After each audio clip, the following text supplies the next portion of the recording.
report here, as the legislature is just back from their Easter Passover break. So we're going to talk a little bit about everything that, a little bit about what has happened, and then what we're expecting here going forward. So as a reminder, we're going to have several presentations here from various staff members. Please use the chat function to ask a question, and from time to time, folks will pause and try to respond to them. All right, so here's the team. We are going with sort of a sports theme, given that we just had the Final Four here earlier this week. So you can see we've got all of our top-notch commentators ready to fill you in. So a little bit about what we're going to be talking about. We're going to talk about the state budget and give an update on the various proposals that the House, Senate, and Governor have put together. Talk a little bit about the American Rescue Plan funding, and then talk about some of the issues that we've been working on this session. Now, we're going to hit a lot of topics today, but it is by no means everything that we've discussed or that worked on at the legislature. So there may be some things that we don't touch on today, but it doesn't mean that we haven't been working on them necessarily. So we're going to talk about annexation and the environment, economic development, including childcare, housing, and BDPI, transportation, LGA, and then we're going to take some time to talk about kind of our overall message here for the last 2 months of session. So a little bit about the legislative landscape. First off, the House and the Senate are still working remotely, which is, it's obviously, you know, very different, and we're all getting used to doing things differently, but it is a weird mix of very much trying to do business as usual, committee hearings, amendments, testimony, all of that, but also with very limited expectations in terms of what the legislature can actually accomplish. And it all, as you can imagine, does make working with legislators on issues, especially once you get to this point in session, a little bit difficult because it's harder to do those kind of 3 and 5 minute check-ins with folks. Early in the session, public safety issues dominated, mostly the discussion about how to pay for possible unrest that may result as the George Floyd killing trial continues here. But now the focus is switching to the budget. Now that we're past Easter and the forecasts have all come in, everyone is getting down to business on the budget. One of the dynamics that you have going on is that the GOP and some DFL members are still unhappy with the governor's exercise of emergency powers. And then the other thing that's kind of layered on top of this, and we'll talk a little bit more about this in a moment, is who and how will the American Rescue Plan money that's coming to the state get spent? So kind of a lot going on. Those are very much, like I said, the highlights there. So we're going to do a little bit of polling here. And so I think we've got Kelly ready to post a poll. First one is, do you feel adequately informed about the legislative issues that matter to your city this session? So we'll take some time here, everybody answer.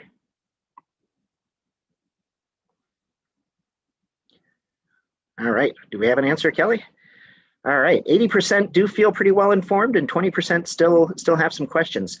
If there are things that you are curious about or have questions about, please don't hesitate to be in touch with us here in the office. All right, what is your main source of information about legislative issues that impact greater Minnesota cities? And there's a couple of choices here.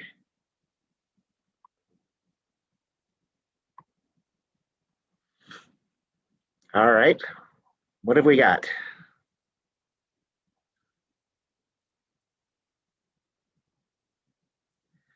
All right, looks like you're relying quite a bit on the CGMC updates. Good to hear. I think that is a good source. Apparently no one's friends, families, or coworkers are that well informed, so, all right. This session, the legislature has been, and this is in your opinion, is more accessible than usual, less accessible than usual, or about the same?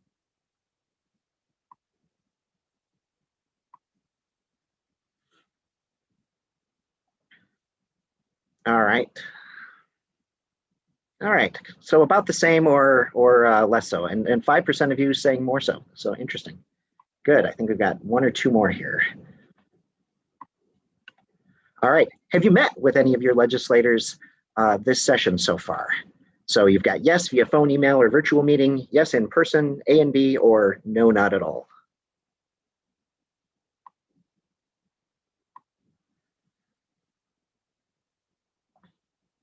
All right. So about 40% of you have had some sort of virtual meeting, 40% of you have not met with them, and a little bit of mix of the others there.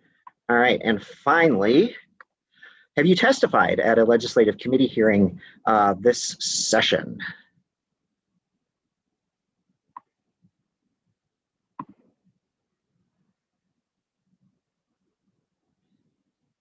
All right. What have we got?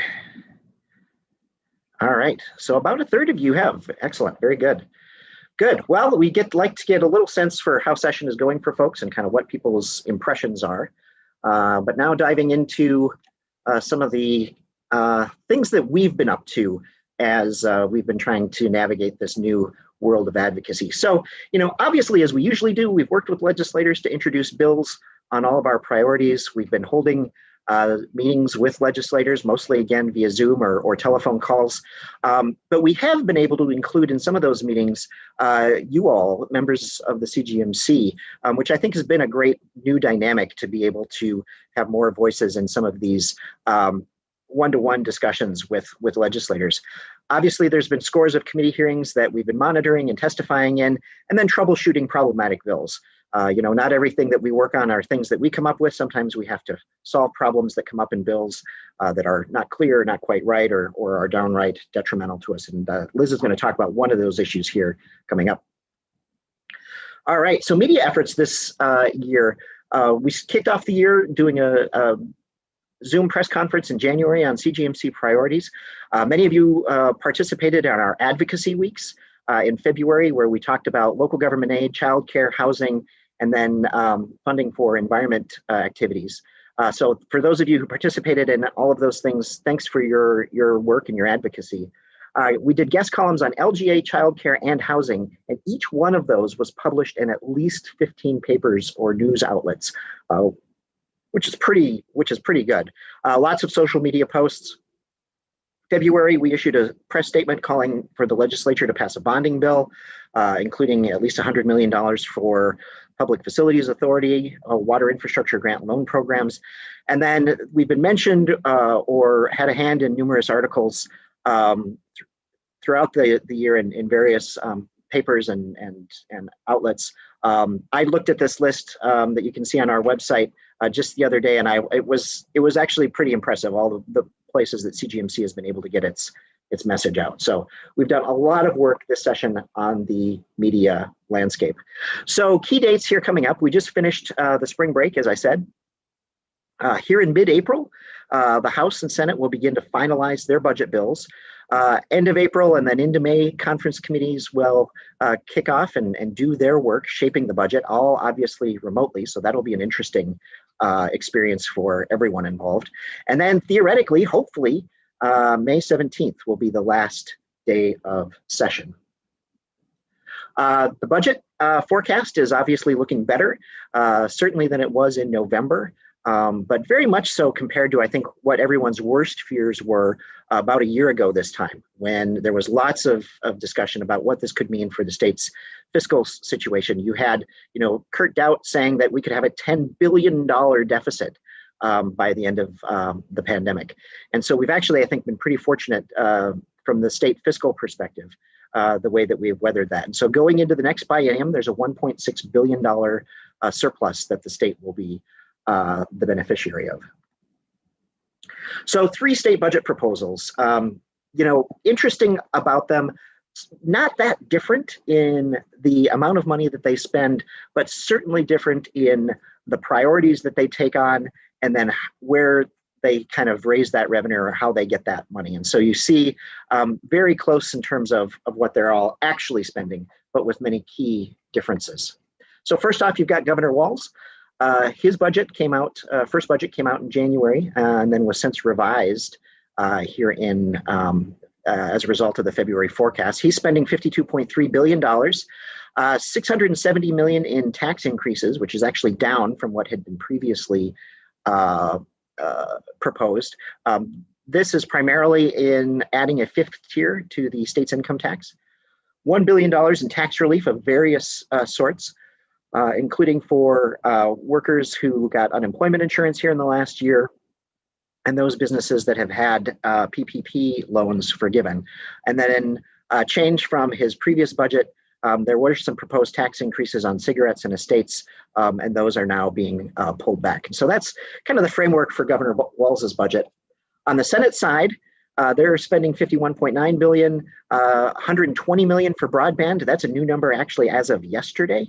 40% of their total budget goes to education. They are doing 5% reductions in state agency budgets kind of across the board. But then they also do give the full PPP conformity tax relief to businesses and workers on the unemployment insurance side. And of course, as you would expect from the Senate Republicans, no tax increases are contemplated in their plan at all. And then on the House side, $52.5 billion. Lots of money for housing, lots of money for workforce and business development, the environment. They are looking at doing some capital investment, including $500 million in general obligation bonds and $500 million in appropriation bonds. So lots of money here sloshing around in various ways. So another dynamic to all of this that's impacting both the state and local governments is the American Rescue Plan, the COVID relief that was passed here in March by the federal government. And so for the state of Minnesota, that means about $8 billion total coming to the state in various buckets and in various forms. The state is getting $2.5 billion in what's known as the Fiscal Recovery Fund. This is sort of more general purpose money that the state can use, and we'll talk about some of those uses here on the next slide. $179 million for capital projects, but these are not infrastructure as we think of them, but more capital projects as it relates to COVID response.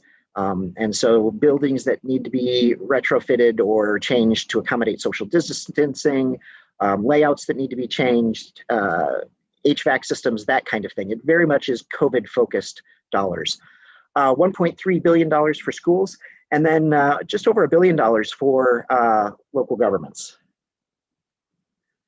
So uses of those fiscal response funds, both for the state and for local governments, these are in parallel with each other. First off, to respond to the public health emergency, very much like the CARES Act money from last summer. Deal with employee issues such as premium pay, frontline workers, that sort of thing. Replace revenue losses. So this is a big difference from what the CARES Act money allowed this summer, where you couldn't use the money to backfill lost revenue because of COVID. Here you will be able to do that. We're still awaiting some guidance from the federal government, so it's not clear exactly what falls in and outside the bounds on that. And then, as I mentioned, to make necessary investments in water, sewer, and broadband infrastructure. And we'll talk a little bit more about those dollars or that bucket of potential funds as well. Costs need to be incurred between kind of early this March and 2024. So again, in difference from the CARES Act money last summer, a much longer window in which to use the funds.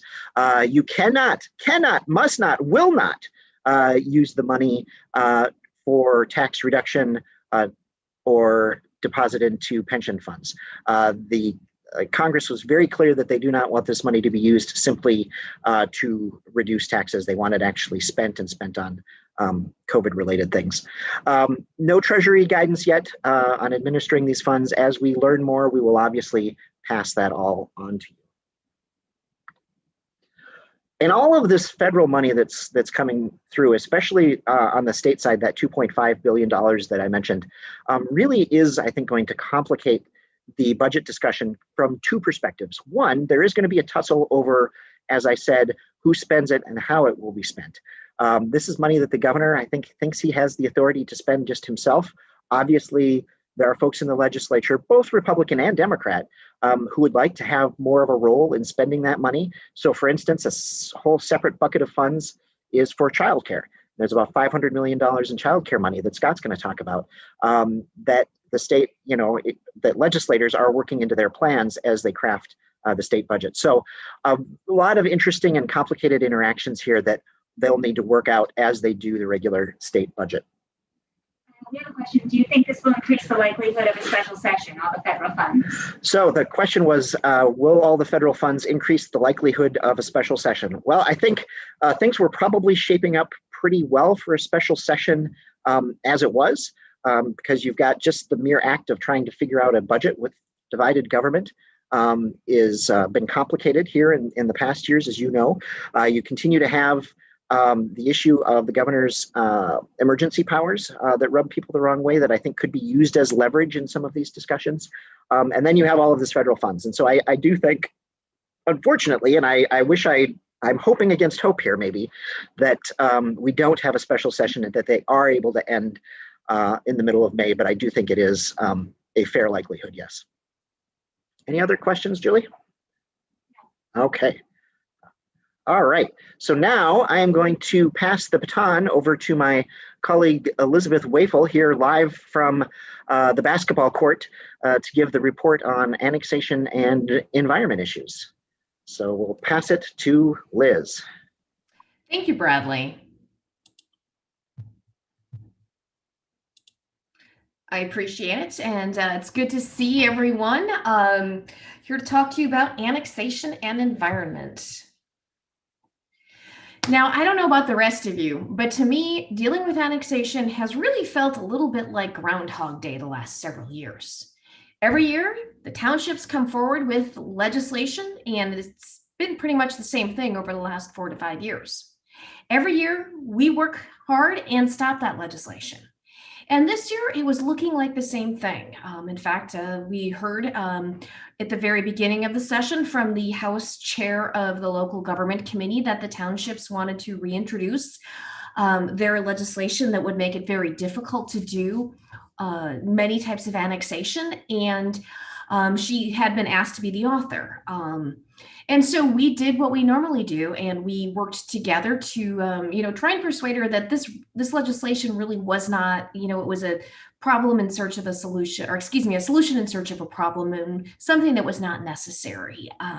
We also reached out to the Senate local government chair, John Jasinski, former mayor himself, and also explained the problems with this type of legislation with a little bit of assist from Mayor Kuntz and Mayor Zilka. It was a real good meeting. We thought things might quiet down, but the townships have decided that they want to pass legislation changing annexation rules and have really stepped up their efforts. So what we thought was going to be a very quiet beginning of session with respect to annexation became very, very busy. And Senator Jasinski, for example, hosted a 1.5 hour long meeting, pulling the two parties in to try and discuss, are there changes that can be made to the annexation laws that are out there. We were a little surprised and taken aback in this meeting. It was myself and Craig Johnson from the league, and the townships brought up a whole bunch of changes that we had no idea they wanted to make to annexation law, and the townships wanted to settle it right then and there.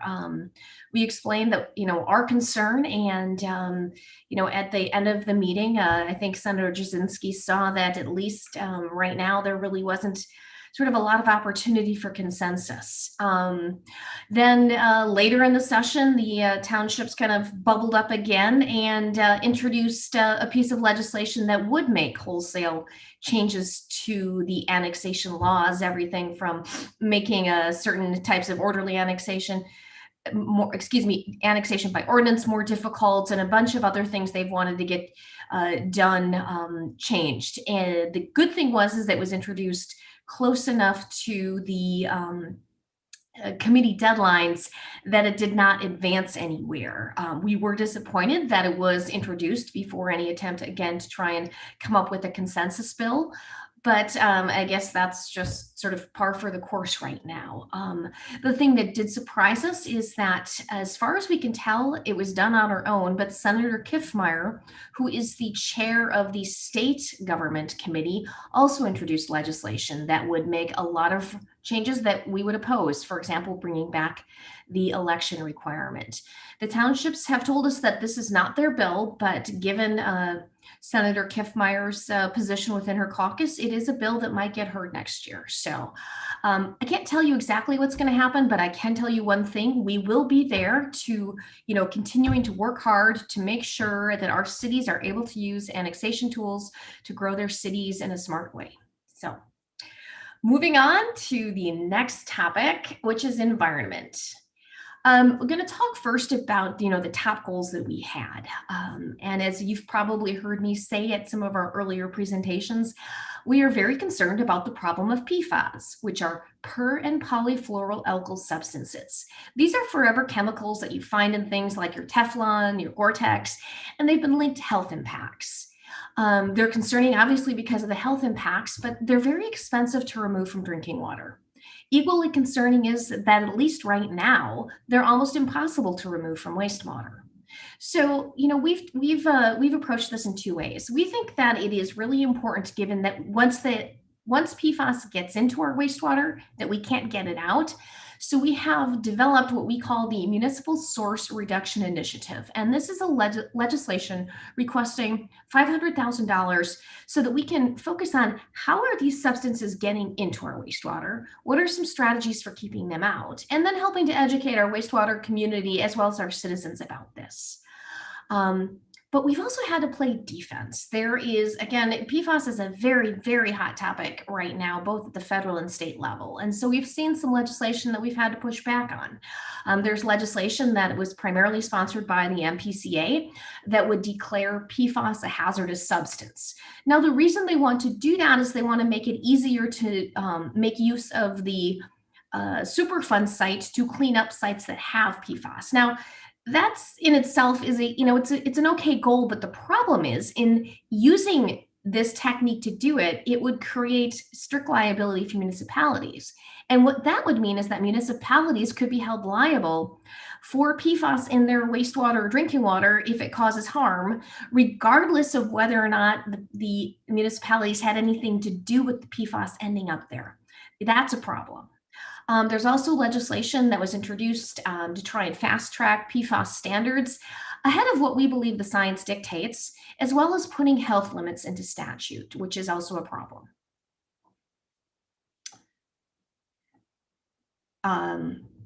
Sorry about that, but I'm happy to report, at least at this stage in the session, it appears we've had some success. First, on our Municipal Source Reduction Initiative, we were thrilled that the Senate included it in their omnibus budget bill. There's some language we have to finesse, but we're pretty happy about getting it in there. The House did not include our bill per se, but there is language and money that is included in their budget to do something similar. So we're hoping that through the conference committee, we can come up with some kind of solution that really addresses tackling PFAS at the source while including the municipal voices in the discussion. Very excited to report that on the hazardous substance legislation, something I spent a lot of time on the first half of this legislative session, extensive negotiating by email, by in-person Zooms, trying to, sort of explain to the MPCA why this is a huge problem for us, also talking with the legislative authors. And the week before Easter break, they contacted us and told us that, they realized that it is a problem. They haven't figured out how to fix things for municipalities, and they were going to drop this legislation this session. So very thrilled that right now that is not in any of the omnibus bills. Right now, we're still seeing some language that concerns us on water quality standards and health risk limits in the House bill, but we will continue to try and negotiate and work on getting those to a point where they're either not there or they don't harm our communities. Our next goal, moving from PFAS to PFA, water infrastructure. Now, all of you know that it continues to be a large priority for us to move forward on getting more money towards the Public Facilities Authority for water infrastructure. In fact, we made a $100 million bonding request this year. Even though there was money for PFA in the last bonding bill in October, it still was underfunded, and there's a lot of our communities that need to move forward this year on their bonding for their water projects. We are excited to have the bill heard a couple weeks ago in the House. Representative Frederick is our author, and he's been a really strong champion of it during the Water Advocacy Week. Thank you to everybody out there. We had a great turnout with multiple meetings with legislators, both senators and representatives in both parties who are on the Capital Investment Committee, and they really started to understand how much this impacts our city. So those were really great meetings. The Senate has not yet done any hearings on any bonding bills. We will be pushing hard once they start doing that to be included in that. But it is really something that's going to be really important. I'm also pleased to report that this is something I worked on back in August and September because their timeline is different, but the Clean Water Council has also included a recommendation for $17 million for the Point Source Implementation Grant Program that has made it into the legacy bill. So we know that at least some money will be going towards those programs this year, but we are definitely pushing for more. The new twist that Bradley has mentioned is that there's a potential for federal funds. And, there is several buckets that are coming in as part of that American Recovery Plan. One of them specifically states in the federal language that it can be used for water and sewer. So we have reached out to the governor. We've met with his staff. We've also sent a letter to the governor and his head agency saying that, some of this money needs to be dedicated to the PFA. We are also in the process of reaching out to legislative leaders because I think, as Bradley mentioned, it's still not clear who's going to decide who and how that money is being spent, but we want to try and make sure that some of that is being spent on our water infrastructure.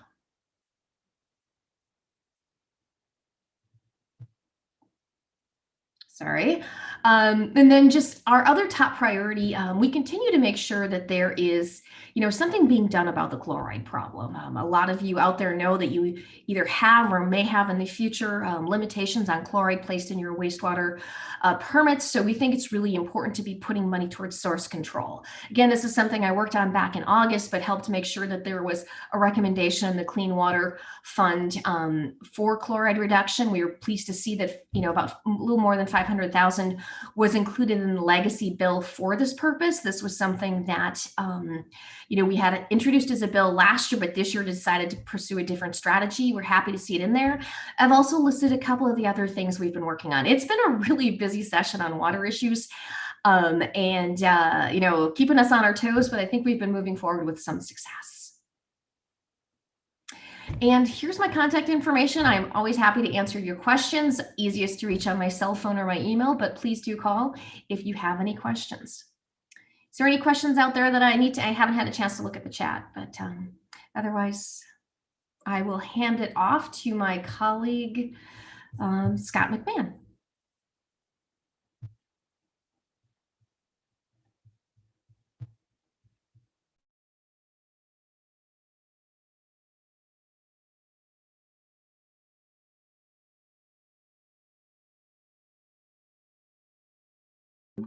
There we go. There, I'm unmuted now. Sorry about that. Great. Thank you, Liz. Appreciate the opportunity to share with all of you some of what we have going on in the economic development world through the coalition. As Bradley indicated, we're going to hit on the topics of childcare, housing, and BDPI, but there are other issues we're working on. And so if there are questions that people have that are outside of what I'm presenting on today, don't hesitate to reach out to me following the webinar.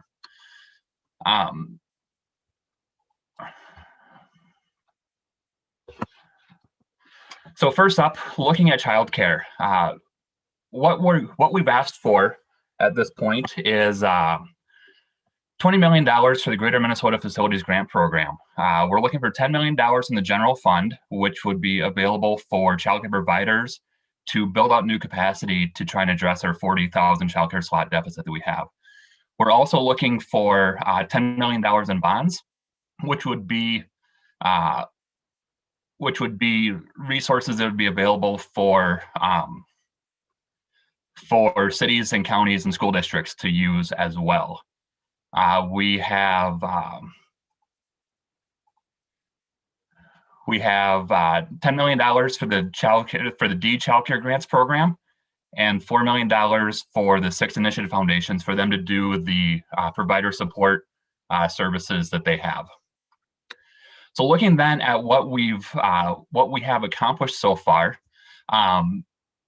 in the governor's proposal, he includes $750,000 for the D grants. The Senate has included $3 million for the MIF grants, and the House has included $10 million for the D grants and $2 million for the MIF grants.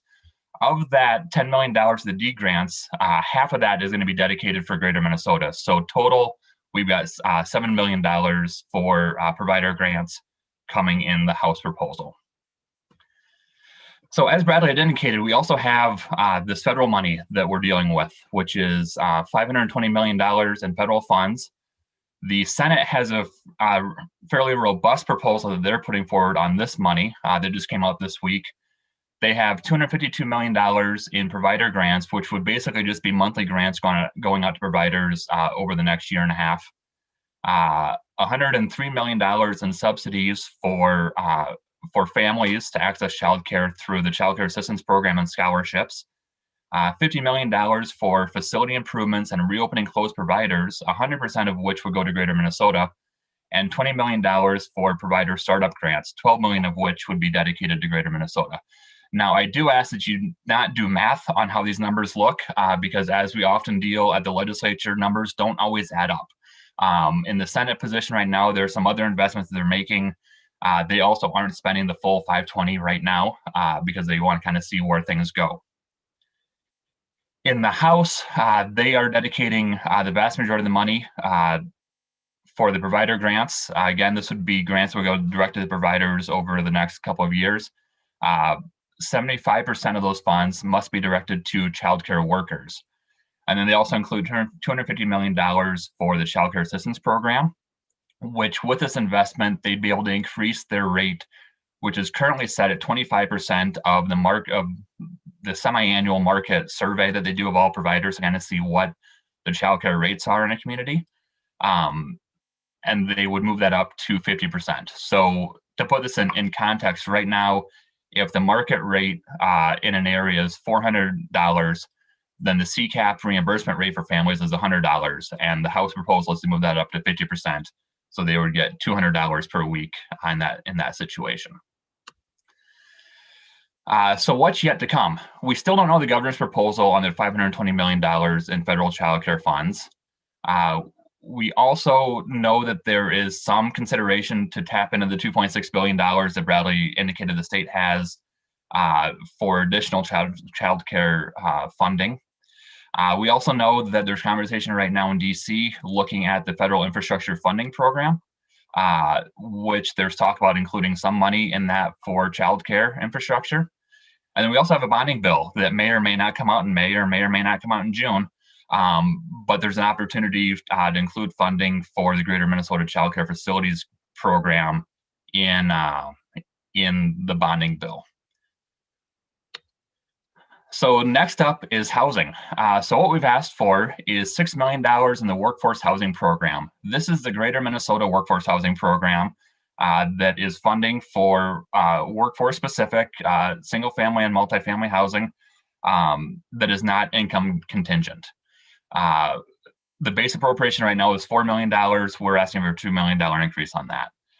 We're also asking for the creation of a new program, $5 million for a new fix-up grant program, which would allow communities to fix up vacant, dilapidated housing to try and get those back into circulation.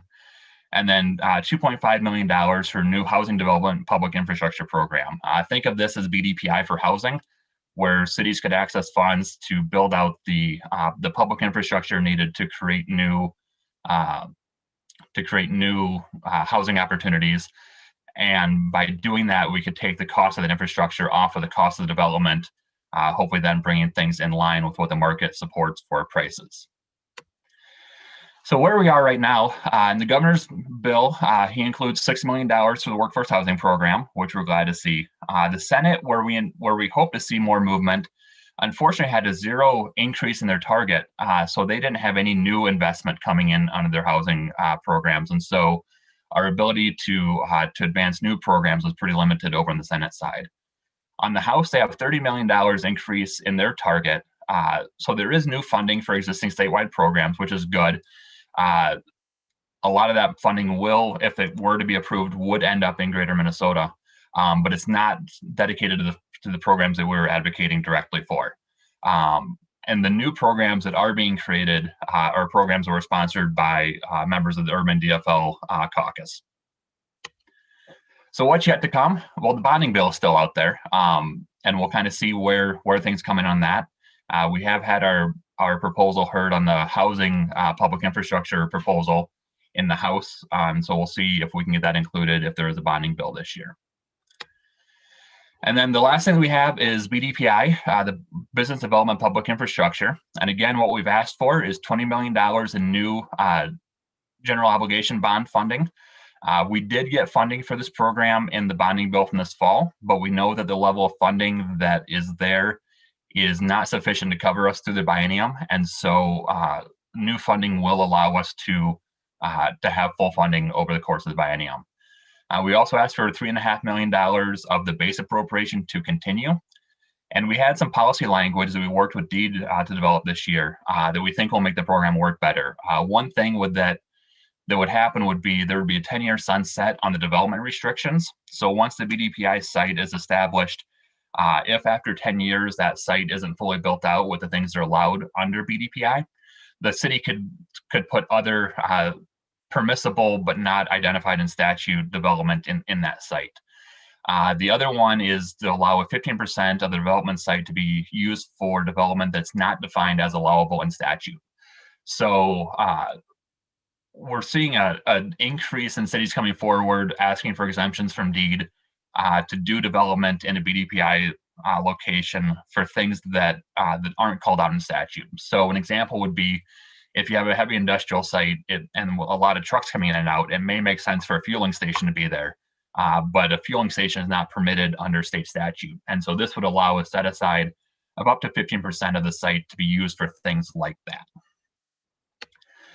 So right now, the governor has continued the base appropriation, which we're glad to see. The Senate, again, continues that base appropriation, and they also included that policy language I just explained.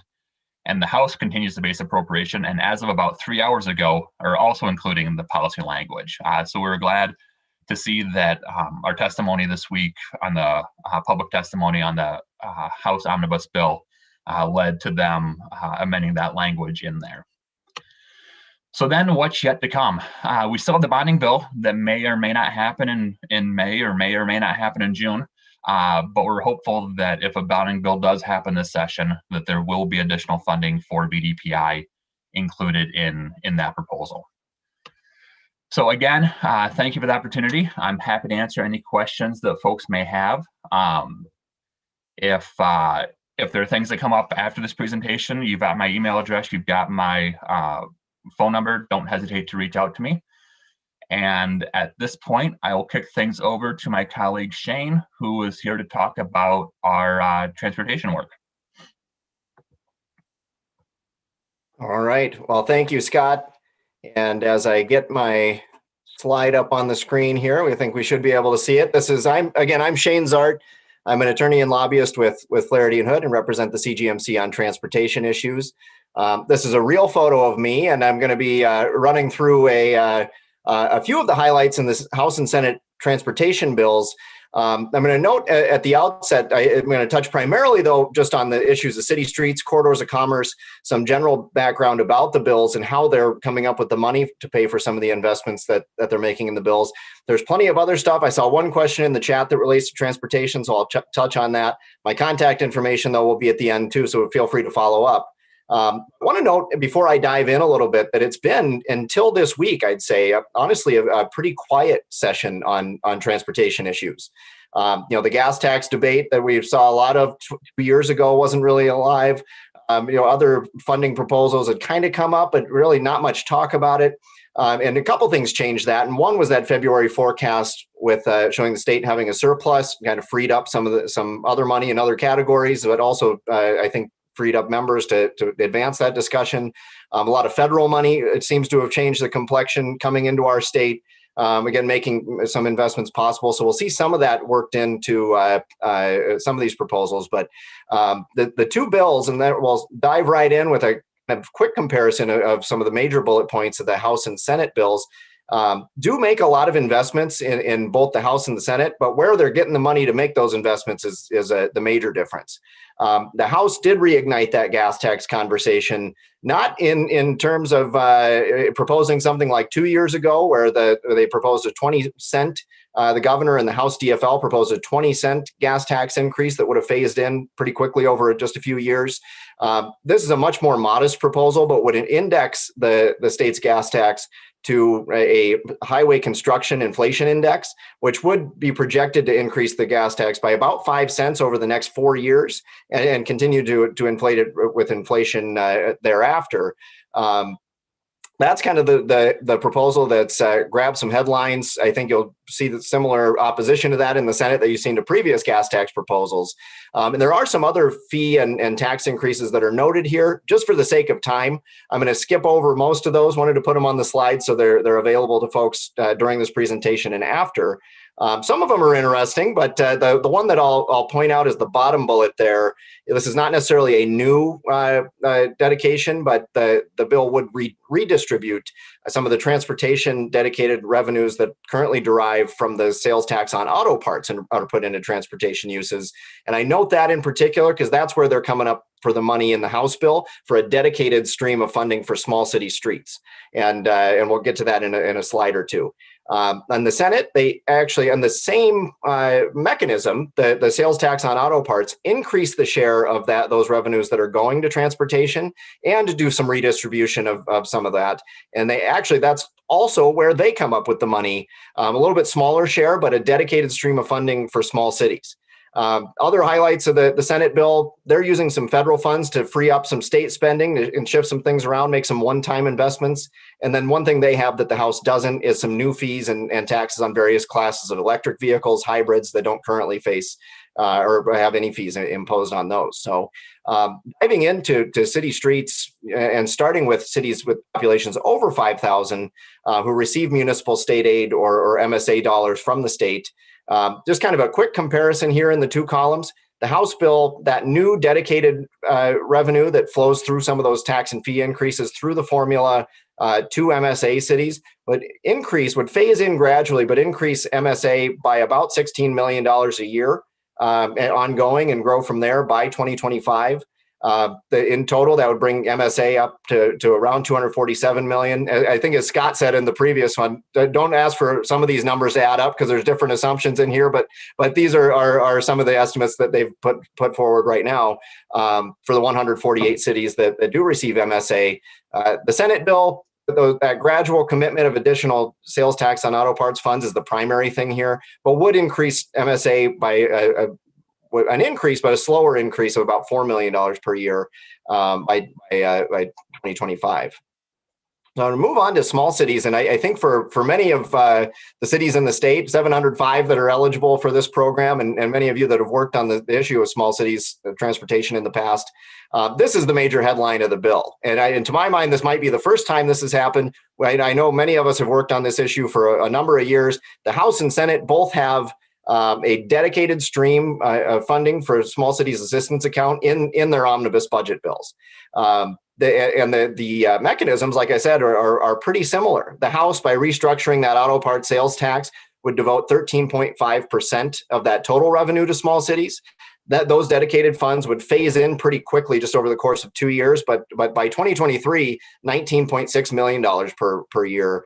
And going forward, the one big catch in the bill is that third bullet on the House side is 19.6 is what they would phase up to, and at least as the bill is drafted now, they would stick at that level going forward. So we'd have, if it passed in that form, we'd have to come back, make sure that funding can continue to increase. But that number annually would be a record for that program's funding. I think the current record is around $12 million per year, was back in 2015. And there have been years, of course, that, as many of you know all too well, it's not been funded at all. Over on the Senate side, they have a smaller dedication, but they do it in a similar way. From the sales tax on auto parts. And then, because at least while they have some general funds available to spend through that surplus, the current proposal layers some of those on top of what that dedication would do. So about $9 million a year dedicated to small cities, some general fund money sprinkled on top. The total between those two sources, the funding would peak around $15 million in 2022, kind of hover around that level for 2 to 4 years is what's drafted currently in the bill. So you can see the different approaches, but small cities are a priority in both bills, and that's great news, and we're thrilled to see that. I'm going to touch very briefly on corridors of commerce. I know I'm talking fast and trying to get through a lot, but both bills do make significant investments into corridors of commerce to promote safety and expansion and capacity projects around the state. $175 million in new trunk highway bonds for the program, which would be authorized in 2024 through the bill. The House bill continues the $25 million a year trunk highway cash appropriation that's been the base dating back to 2017.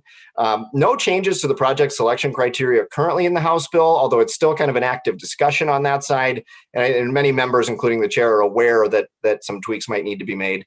The Senate uses a lot of one-time injections of trunk highway cash to make some very large investments over the next 4 years. You can see the numbers in that second bullet there, peaking in 2023, more than $152 million going into that program there. And they do add a project readiness criteria to the project selection criteria, something the CGMC has been supportive of.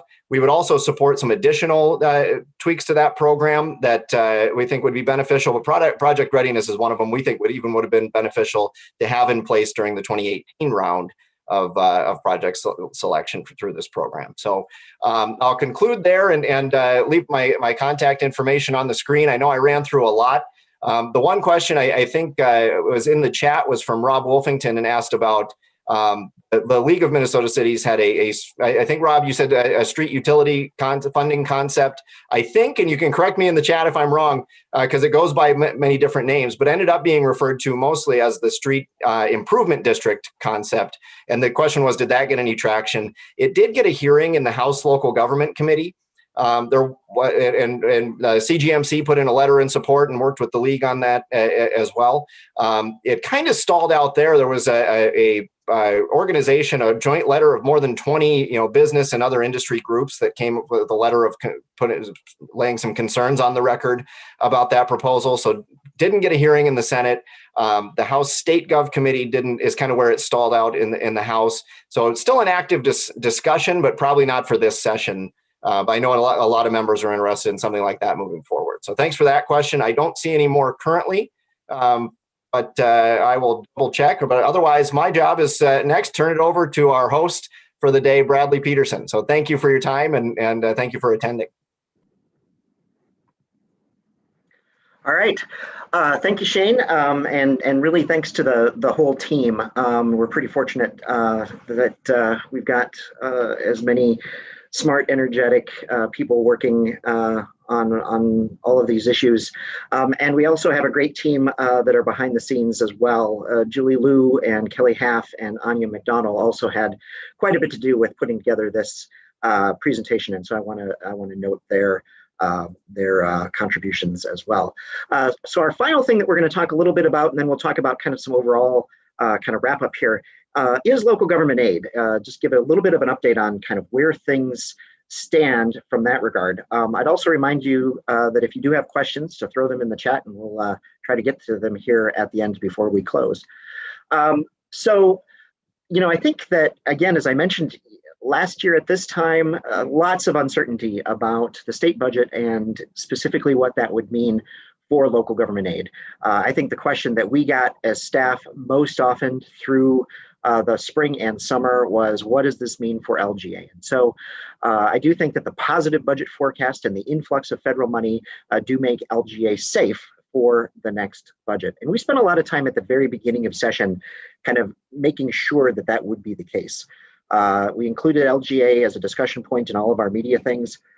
We had a whole week focused on the importance of LGA, both in terms of being critical to cities' response to the pandemic, but then also the foundation that we'll need to make the economic recovery real and ongoing. And so talked about LGA in those terms, and I think we are in good shape there. But certainly at the beginning of session, we were not taking anything for granted until we got a better sense of what the budget forecast looked like. The Senate is actually eyeing a proposal from Senator Nelson that is, again, somewhat responsive to the pandemic. What it would do is that it would prevent reductions to individual cities in 2022, just due to operation of the formula. There are about 96 cities that would lose LGA, would go backwards, and that money gets redistributed to the other cities that receive LGA. And so in response to the pandemic, Senator Nelson put forward this bill to hold those cities harmless, but then it also adds $5.4 million to the LGA appropriation to ensure that there is no negative impact on other cities that were expecting a slight increase because of all that shifting around within the formula. We worked with the League and Metro Cities Organization to put a letter together on that proposal. This was a hearing in the Senate just 2 days ago. And so you may see that discussion going forward. But again, it doesn't change anything about the formula. It just holds those cities that we're going to lose in 2022 some amount of aid harmless to kind of get folks through the pandemic and set up the recovery, and then also potentially set up a continued discussion of the LGA formula. There's no anticipated changes in the House tax bill, except that they are adding temporary aid for 3 cities in lieu of allowing a local option sales tax. There are a couple of smaller cities that were going in for local option sales taxes. The legislature had some question about whether or not they'd be able to sort of sustain that funding and do those projects. And so the legislature is just giving them additional aid to do those projects, and then that aid clicks off after so many years. So that's going to be a discussion in the House bill. We do anticipate, and as we talk to tax chairs and other key legislators, this continues to come up, that there will be a discussion of reviewing the LGA formula in the interim between now and the next session, with the goal of making changes during the 2022 session. And so obviously, as those discussions are happening, CGMC is going to be a significant part of that. We'll be at the table making sure that our cities get treated fairly and that we have a rational formula that makes sense for folks. Julie, do we have a question? Yeah, we have a couple questions. First of all, you just kind of answered this, but is LGA reform going to get wound into the budget bill? So not for this year, but we're looking at 2022 is when an LGA reform piece could happen. And you also kind of touched on this, but so what is the rationale for giving temporary LGA earmarks to those 3 cities, as all of us could have been requesting a local option sales tax so we can get LGA bumps in the future?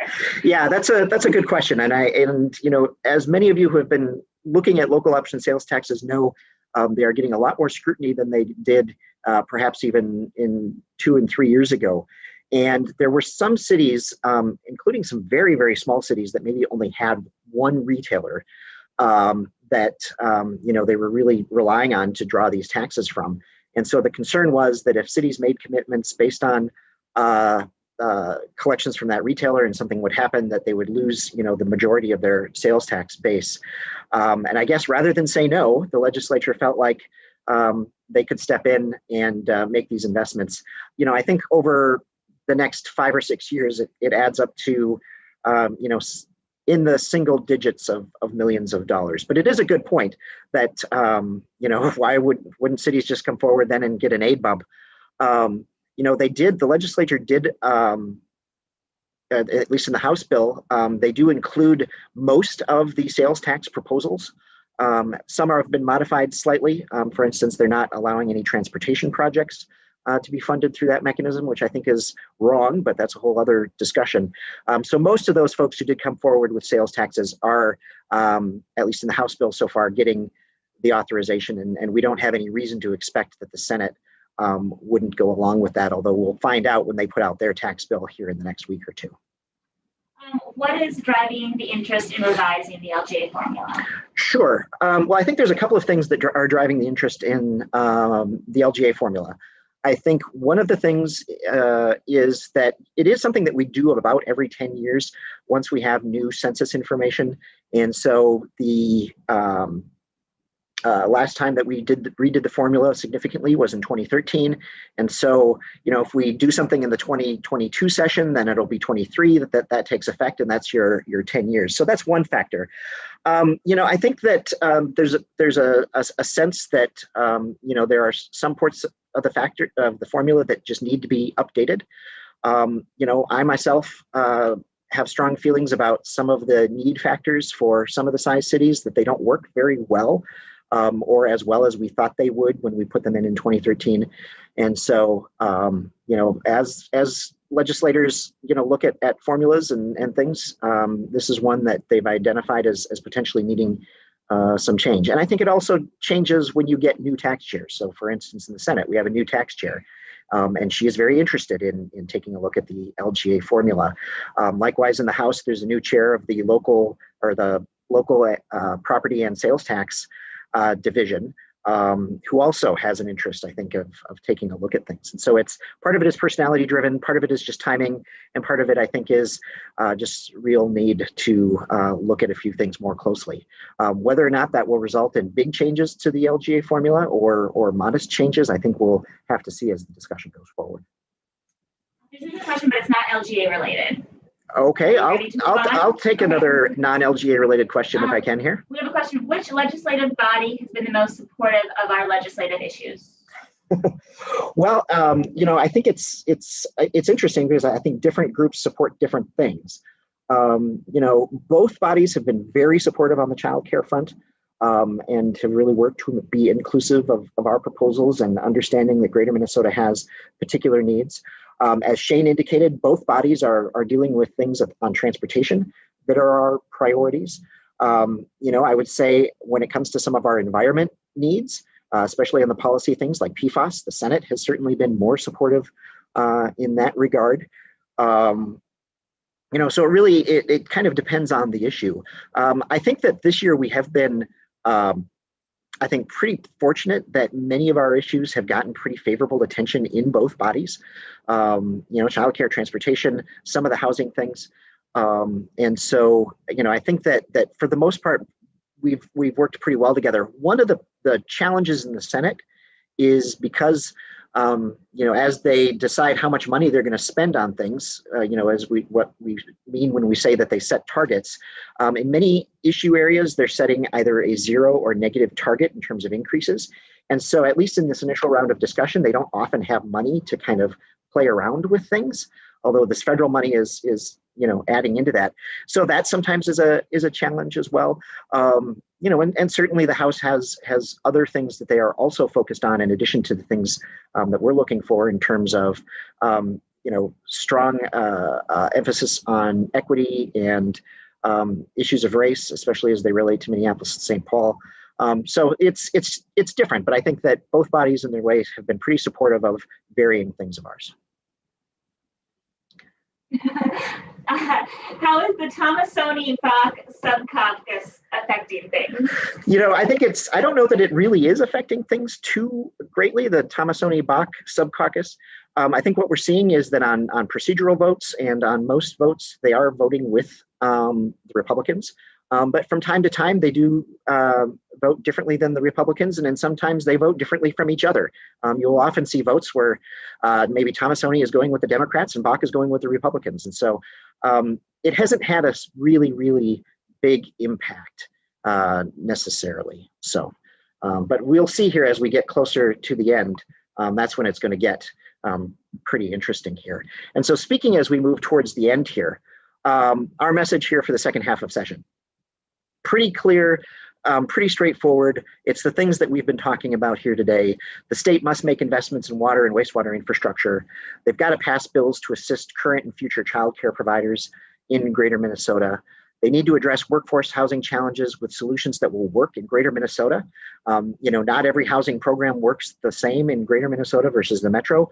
And so we do need some Greater Minnesota solutions to be brought forward. Address workforce I just said that, fund the BDPI grant program, invest in city streets, and then finally, as we are distributing this COVID relief money, to ensure that dollars are reaching every corner of the state in a balanced way. We were very strong on that last year with the CARES Act money, making sure that money got distributed to cities across the state because everybody was facing impacts of the pandemic, whether or not you had infections in your community at that time. Same is true of these dollars. Everybody has been impacted at this point from a health perspective, from an economic perspective, you name it. And so those dollars need to get distributed out across the state in a balanced way. As we go into the last half of session here, definitely continue to watch your email. Participate when we send out an action alert. I think some people maybe think it doesn't make a difference. It absolutely makes a difference, especially when we can't be wandering the halls of the Capitol ourselves to be in touch with folks. So the more folks weigh in with legislators, the better. follow the CGMC in brief. That's probably your best source for information. And then hopefully once we get to May, we'll be able to wrap up the session. Regardless, the summer we'll be continuing to reach out and do our city visits, whether virtually or in person, depending on the preference of the city. And as was announced in the CGMC in brief yesterday, we are hosting a modified, abbreviated summer conference in person in Alexandria at the end of July. And so more details will be coming forward on that. And so with that, it is exactly noon. We very much appreciate your participation here this afternoon. Thanks everyone for coming, and have a great day.